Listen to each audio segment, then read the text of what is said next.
আজকে আউটসাইডে প্লাস্টার শুরু করে এইভাবে পরিশ্রম করতে হবে আগে থেকে জানা ছিল না, তাই চিন্তা ভাবনা না করে কোনো কাজ করলে কিভাবে কাজের ক্ষতি হয় চলো এই মিনি ব্লগের মাধ্যমে আজকে তোমাদেরকে বলবো। তো গাইস, আজকে সকালে আকাশটা ছিল কালো মেঘে ঢাকা। তো আমি প্রথম দিকে একটু হলেও বুঝতে পেরেছিলাম যে এই মেঘে যখন তখন বৃষ্টি আসতে পারে, তবু একবারের জন্য ভয়ভীত না হয়ে সাহস করে লেগে পড়লাম কাজে।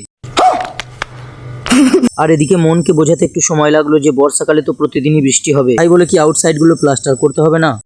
আচ্ছা, তাই অনেক ভাবনা চিন্তা করে ছাদের জমা জল যাতে আউটসাইডে গিয়ে পড়ে তার জন্য কিছু পাইপ কেটে পিস পিস করে ফেললাম। আর তারপর প্যারাফিটের ভিতরগুলো একে একে প্লাস্টার করতে শুরু করলাম। আর প্যারাফিটের ভিতরগুলো আজকে আমার প্লাস্টার করার অন্যতম কারণ হচ্ছে উপর দিকে তাকিয়ে দেখলাম আকাশটা অনেকটা পরিষ্কার হয়ে গেছে, কোথাও বিন্দুমাত্র মেঘ জমে নেই। আর এই সুযোগে আমি যদি প্যারাফিটের ভিতরগুলো প্লাস্টার না করতে পারি, বৃষ্টি হয়ে ছাদে জল জমলে সেই জল ঘন্টাখানেকের মধ্যে লিক হয়ে আউটসাইডে ফোটায় ফোটায় পড়তে থাকবে, যার ফলে বাইরের প্লাস্টারগুলো ভেঙে যাওয়ার চান্স আছে। তাই এত তাড়াহুড়ো করে একের পর এক প্যারাফিটের ভিতরগুলো প্লাস্টার করে চলেছি, কারণ আজ এই প্যারাফিটের ভিতরগুলো পুরোপুরি কমপ্লিট করতে পারলে আগামীকাল থেকে এই প্যারাফিটগুলোর উপরে পলিথিন বেঁধে নিচের প্লাস্টারটা খুব সুন্দরভাবে করা যাবে। যদিও প্লাস্টারটা খুব কম সময়ের মধ্যে কমপ্লিট করে আমরা প্যারাফিটের মাথাগুলোকে পাটা দিয়ে ঢেকে ফেলেছি, কারণ এর উপরে ডাইরেক্ট পলিথিন চাপিয়ে দিলে হয়তো দু সাইডের কোণগুলো পলিথিনের চাপে গোল হয়ে যেত। তো ভিডিওটা ভালো লাগলে পেজে ফলো করে অবশ্যই পাশে থাকবে, আর ইউটিউব থেকে দেখে থাকলে চ্যানেল অবশ্যই একটা সাবস্ক্রাইব করবে। তো চলো আজকের মতো এখানেই টাটা, দেখা হচ্ছে আবার পরবর্তী ভিডিওতে।